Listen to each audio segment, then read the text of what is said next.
네, 고맙습니다. 이성용 목사님 가정, 우리 성재와 연재도 너무 감사합니다. 어느 목사님이 어떤 교회에 처음 부임해 가서 첫날부터 설교가 모조리 서로 사랑하라 일색이었답니다. 설교를 하고 다음 주에 또 그 내용을 하는 거예요. 처음 반복하던 날은 교인들이 더러 재미있다고 생각했답니다. 같은 내용의 설교를 2번 내리 연속하는 목사님도 다 있구나 하면서요. 그런데 이런 일이 1달, 2달 계속되는 거예요. 그러자 교인들이 결국 견디지 못하고 목사님께 다른 교회를 알아보시라고 했답니다.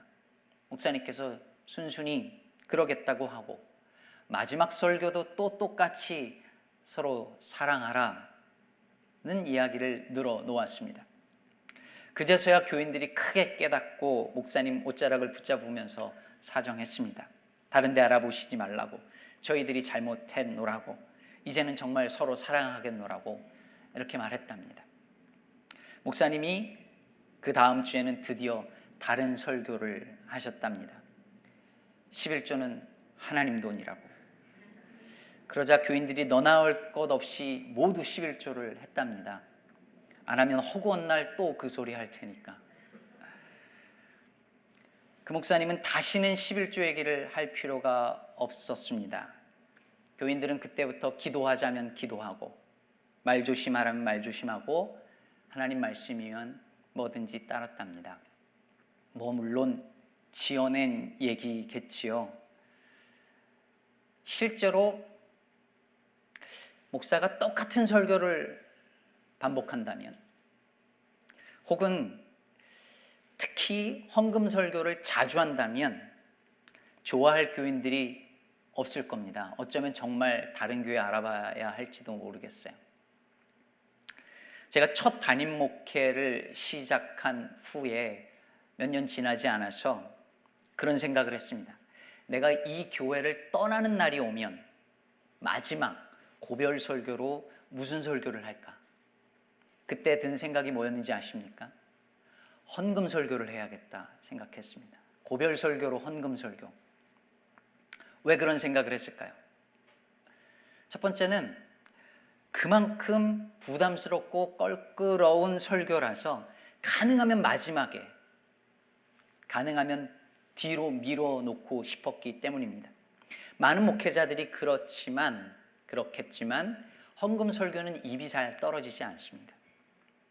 또 다른 이유가 있었습니다. 그것은 뭐냐면, 그렇게 마지막 설교로 헌금 설교를 하면 성도들이 아무런 오해나 편견 없이 들어줄 수 있을 것 같았기 때문입니다. 목회하는 동안에 하면 이러저러한 오해를 할 수 있죠. 요즘 헌금이 줄었나 보다. 아니면 목사님이 내가 헌금 안 하는 거를 알고 저런 설교하는 거 아니야? 젊은 목사라서 다를 줄 알았는데 역시 헌금 강조하는구나 등등의 생각을 할 수 있겠죠. 하지만 떠나는 마당에 하면 그건 아무 사심 없이 하는 설교라고 여기실 테고, 그러면 다들 그 말씀을 편견 없이 들어줄 거라는 생각이 들었기 때문이었습니다. 실제로는 헌금 설교를 마지막으로 미뤄두지 않았고 고별 설교도 다른 설교를 했지만 말입니다. 그런데 그런 생각을 할 만큼 헌금 설교는 부담스럽습니다. 그런데 고린도서에 보니까 사도 바울이 그 부담스러운 헌금 이야기를 줄기차게 합니다. 서신서마다 사실은 얘기하고요, 고린도 전서에서도 하더니 고린도 후서에서는 아예 작정한 듯이 8장과 9장에 계속 헌금 얘기를 합니다. 여러분, 목회자가 언제 헌금 설교를 할까요? 교회마다 상황이 다르겠지만 보통은 정말 헌금이 줄었다든지, 아니면 건축을 한다든지, 아니면 어떤 특별한 목적, 선교, 후원이 필요하다든지 이런 뭔가 목적이 있을 때 하거나, 아니면 오늘 저처럼 정해진 묵상 본문이 딱 그와 관련된 본문일 때, 그럴 때 하겠죠. 하지만 이런 이유들이 있다고 하더라도 해야 할 이유가 있다 하더라도 목회자와 교인들 간의 어떤 갈등이나 분쟁이 있을 경우엔 절대 하지 않습니다. 절대 안 합니다. 어떤 목사가 교회 안에 자기를 향한 비방이나 루머가 돌고 혹은 어떤 그룹이 반기를 드는 그 상황에서 주일 설교로 헌금 설교를 하겠어요? 설교할 이유가 넘쳐도 그때는 안 합니다. 근데 여러분, 고린도 교회가 어떤 교회입니까? 교회를 바울이 개척을 했어요. 그런데도 불구하고 교회 안에 바울파, 게바파, 아볼로파 다 나뉘어져서 싸우던 교회입니다. 바울이 진짜 사도가 아니라는 그 거짓 교사들의 말을 믿고 의심하고 루머를 퍼뜨리고 막 그랬던 교회예요. 게다가 이 거짓 교사들이 그 교회에 방문했을 때 어떤 유력한 인사들의 추천서를 가지고 오는 바람에 개척 목사였던 바울이 내가 이제서 다시 나를 향한 추천서를 써야겠느냐라는 말을 할 정도에 이르렀습니다. 기억하시겠지만 바울은 고린도 전서에서 고린도 교인들의 수많은 문제들 그리고 음란의 죄악들을 강하게 질타했고요. 그 다음에는 고린도 전서와 후서 사이에 디도를 통하여서 소위 눈물의 편지라고 알려진 그 편지를 보내서 또 강하게 비판하기도 했습니다. 꾸짖기도 했습니다. 그러니 교인들이 좋아할 리 없지요.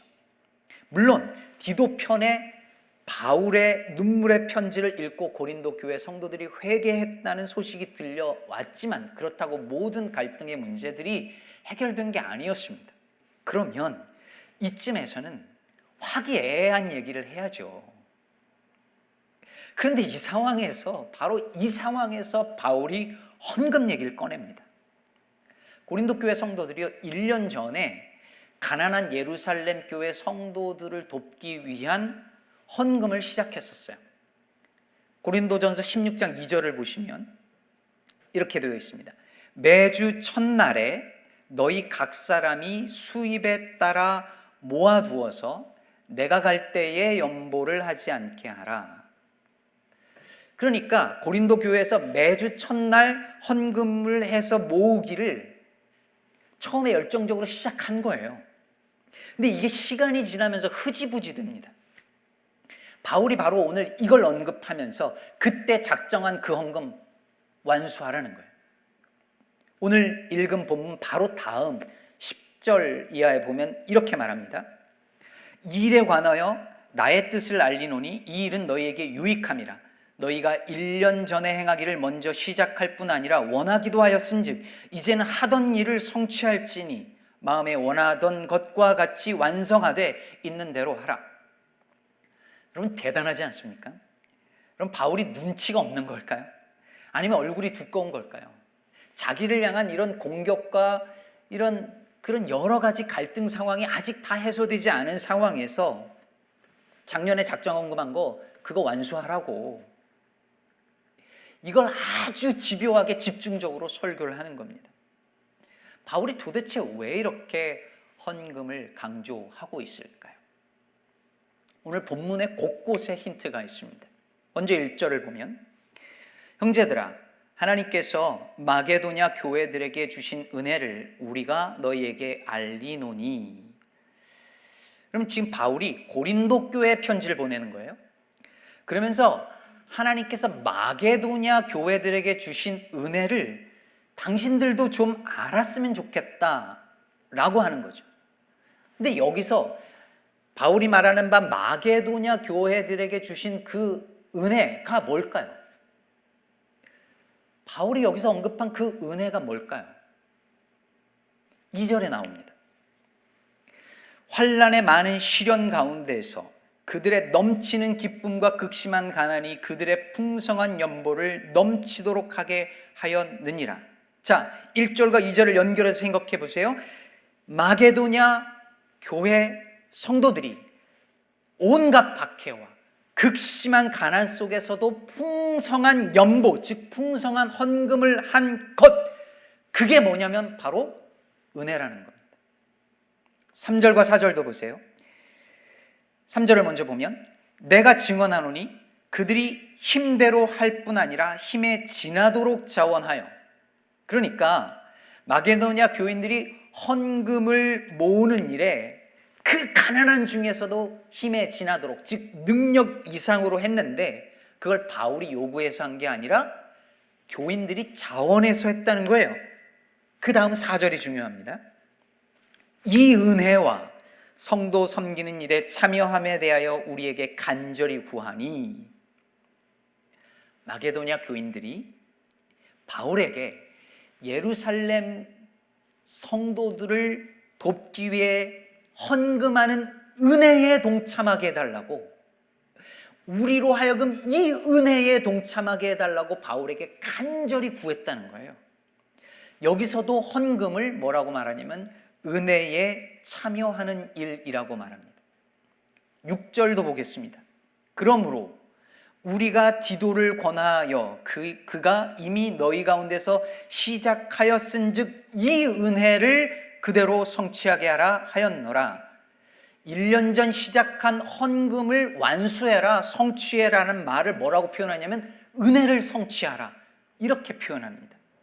7절도 마찬가지입니다. 오직 너희는 믿음과 말과 지식과 모든 간절함과 우리를 사랑하는 이 모든 일에 풍성한 것 같이 이 은혜에도 풍성하게 할지니라. 여기서 이 은혜가 뭘까요? 헌금의 은혜입니다. 고린도 교회는 모든 게 다 풍성했는데 그것처럼 헌금의 은혜도 풍성하게 하라는 말이었습니다. 여러분 보세요. 오늘 본문 속에서 알 수 있는 바, 바울은 헌금에 대해서 어떤 이해를 가지고 있었던 것일까요? 바울에게 헌금은 율법이 아니었습니다. 은혜였습니다. 그에게 헌금은 하나님의 자신을 향한 은혜에 대한 감사의 표현인 동시에 헌금 드리는 행위 자체가 은혜의 사역이었습니다. 단순히 불쌍한 사람들 도와야 하니까 기부금 내라는 차원이 절대 아닙니다. 세금 징수하듯이 강요하는 것 아니었습니다. 마게도냐 교회들에 나타난 그 풍성한 은혜가 고린도 교회에도 나타나기를 간절히 바라는 것이었습니다. 제가 한국에서 전도사 시절에요, 성가대 지휘를 했습니다. 주일 오전 예배 성가대 지휘자가 따로 있었고 저는 저녁 예배 성가대였는데, 저녁 예배 성가대는 상대적으로 잘 좀 못하시는 분들이 했었어요. 근데 얼마나 순수한 믿음을 가지신 분들이었는지 그 성가대 하는 게 저 너무 행복한 시절이었어요. 물론 그 당시 청년부였던 제 아내가 반주자였기 때문이기도 했지만 너무 행복한 시절이었어요. 그분들하고 이렇게 성가대 연습을 하는데 다 피곤한 시간이거든요. 주일 저녁 예배 전에. 그리고 끝나고 이제 이런저런 얘기를 제가 많이 했어요. 그러다가 지나가는 말로 제대하고 이제 운전면허를 따야 되는데 요즘 운전학원이 너무 비싸서 그렇다고 이렇게 지나가는 말로 했어요. 그런데 한 2달쯤 지났나, 그 성가대 한 집사님 한 분이 제게 봉투를 주셨는데 그 당시로 꽤 큰 돈과 편지가 있었어요. 근데 편지의 내용인 즉슨 그 스쳐 지나가는 말을 이 집사님이 듣고 그날부터 기도했다는 거예요. 하나님, 제가 몸이 아파서 자주 병원을 가는데 제가 병원 갈 돈 모아서 우리 전도사님 학원 갈 수 있도록 저 병원 안 가게 도와주세요. 이렇게 기도를 한 거예요. 그리고 그 병원 갈 돈을 모아서 저 학원 가라고 그걸 이렇게 모아서 주신 거예요. 제가 그 편지를 받고 얼마나 울었는지 모릅니다. 정말 얼마나 울었는지 몰라요. 제가 그 집사님 형편을 알거든요. 밤에 공장에서 2교대, 3교대 일하시는 분이에요. 제가 그 돈을 어떻게 받아요? 제가 못 받는다고 집사님께 찾아가서 다시 돌려드렸는데 제발 받아달라고 사정을 하시는 거예요. 그 집사님에겐 그게 은혜에 참여하는 일이었던 거죠. 여러분, 마게도냐 지역 성도들과 바울이 저는 그랬을 것 같아요. 성도들이 극심한 가난 속에 있었다 그랬어요. 수많은 박해와 극심한 가난이라는데 이거 사실 같은 거예요. 왜냐하면 그 당시에 박해를 받으면 경제 활동이 중단돼요. 그럼 당연히 극심한 가난이죠. 근데 거기서 넘치는 기쁨으로 헌금을 모아서 다른 교회 성도들 도와주라고 바울에게 전달하고, 바울은 그걸 받고 하마도 울며 이걸 어떻게 받나 싶었겠지만, 성도들은 이게 바로 하나님의 은혜에 참여하는 일이니 제발 받아달라고 간절히 구하고, 그럼 이거야말로 은혜가 넘치는 풍성한 교회의 모습 아니었을까요? 그런데 고린도 교회 성도들의 모습은 어땠나요? 고린도 교회는 여러분 마게도냐 교회들보다 상대적으로 부유했습니다. 부유층 교인들이 많았어요. 모든 것들이 그 외에 풍성했습니다. 은사도 지식도 풍성했습니다. 그런데 그들은 물질을 나누는 일에 인색했습니다. 살만한 성도들이었지만 나누는 일에 인색했습니다. 처음엔 열정적으로 시작했을지 모르지만 금세 시들어 버렸습니다. 그래서 바울이 말하는 겁니다. 여러분에게 다른 모든 것들이 풍성한 것처럼 이 은혜도, 즉 이 헌금의 은혜도 풍성하게 되기를 바랍니다. 여러분, 바울이 왜 이 헌금의 행위를 은혜라고 표현하는 걸까요? 여러분, 이게 중요합니다. 헌금이 우리 주 예수께서 우리에게 베풀어 주신 그 은혜와 같은 원리로 작동하기 때문입니다. 여러분, 9절 보십시오. 너무 중요한 구절인데요. 우리 주 예수 그리스도의 은혜를 너희가 알거니와 부요하신 이로써 너희를 위하여 가난하게 되심은 그의 가난함으로 말미암아 너희를 부요하게 하려 하심이라. 여러분, 이 구절은 예수님의 성육신을 말하는 구절이에요. 예수께서 하늘의 모든 영광과 부요함을 버리고 자기를 비워 종의 형체를 가지사 사람이 되어 십자가에 죽으셨죠. 즉 스스로 가난하게 되심으로 말미암아 우리를 부요하게 하셨습니다. 자신을 비워 우리를 풍성하게 하시고 스스로 죽으사 우리를 살리십니다. 이게 우리가 받은 은혜예요. 그런데 바울이 볼 때 예수님이 우리에게 주신 이 은혜를 같은 방식으로 표현하고 살아내는 가장 좋은 길 중에 하나가 바로 헌금이라고 말하고 있는 겁니다. 헌금하고 성육신하고 이게 어떻게 연결이 될까 싶은데 바울은 그걸 연결하고 있어요. 즉 헌금은 스스로 가난하게 되어 누군가를 부요하게 하는 은혜의 사역입니다. 나를 비워 남을 채우고 나를 희생하여 남을 살리는 은혜의 행위인 것이죠. 그럼 누군가 이렇게 물어볼 수 있습니다. 그걸 꼭 돈으로 해야 되나요? 다른 방법으로 할 수 있지 않나요? 물론입니다. 시간을 써서 혹은 자기의 재능을 써서 누군가를 돕고 풍요롭게 할 수 있어요.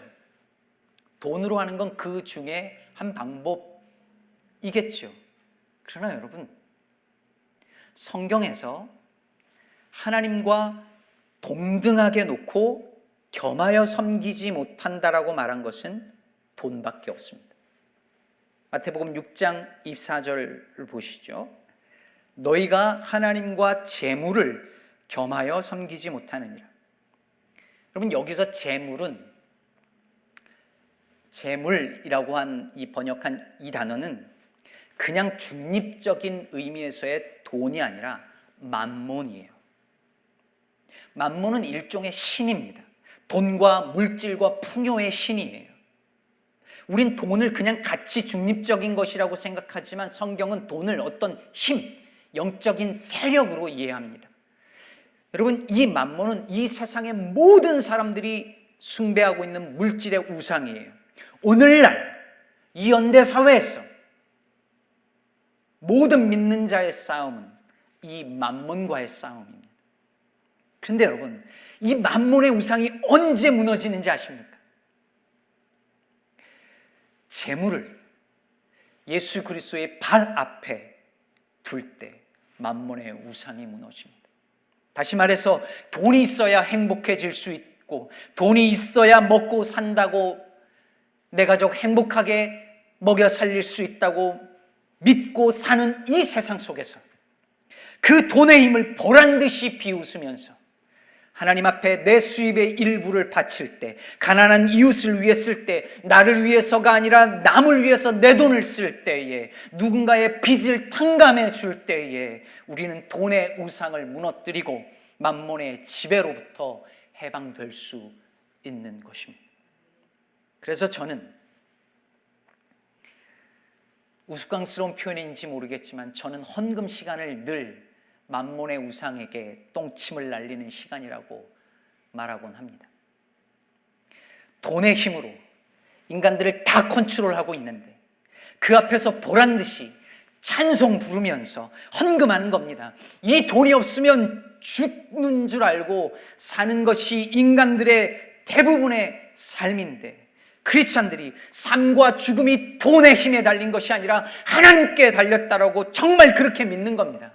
그걸 믿는 사람들이, 아니 그걸 믿는 사람만이 참되게 헌금할 수 있는 것이지요. 만몬의 입장에서 생각하면 정말 기가 막히고 당황스러운 일이죠.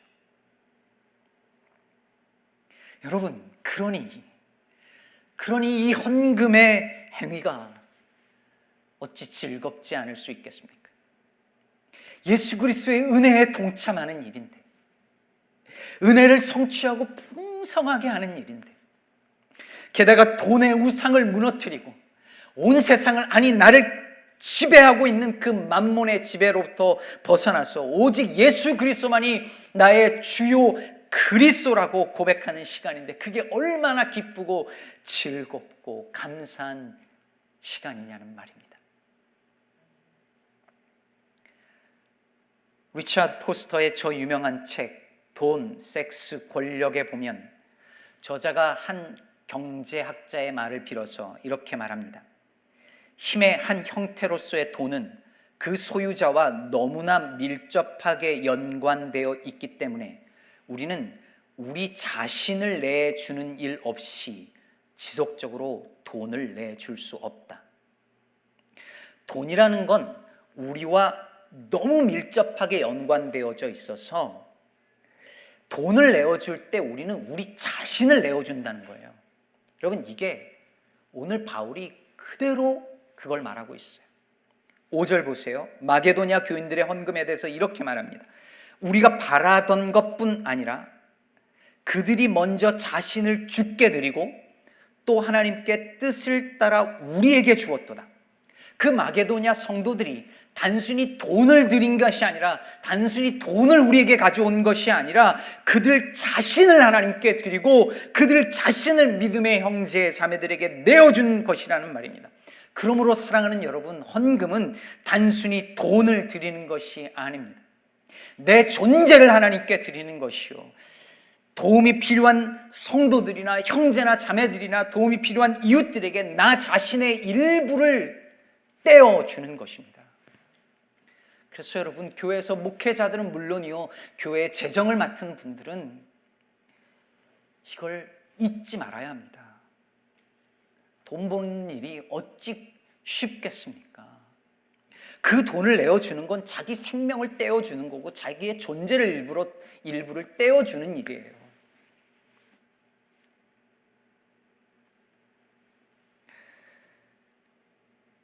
하나님께 나를 드리고 내 형제와 자매에게, 가난한 이웃에게 나의 일부를, 인생의 일부를, 내 존재의 일부를 나누는 겁니다. 오늘 이렇게 헌금 설교를 하니까 혹시 저희 교회 재정에 이상이 있나 생각하는 분들이 혹시 있을지 모르겠습니다. 그런데 그렇지 않습니다.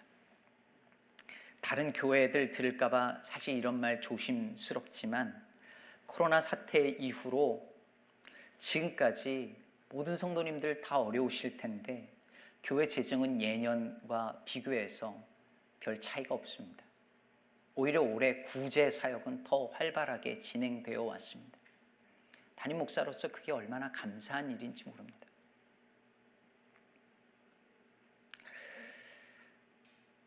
저희 교회가 함께하고 있는 이민자 보호교회 네트워크에서 뉴욕, 뉴저지 그리고 시카고에서 소류미비 상태의 싱글맘 가정을 위해서 렌트비 지원을 하고 있죠.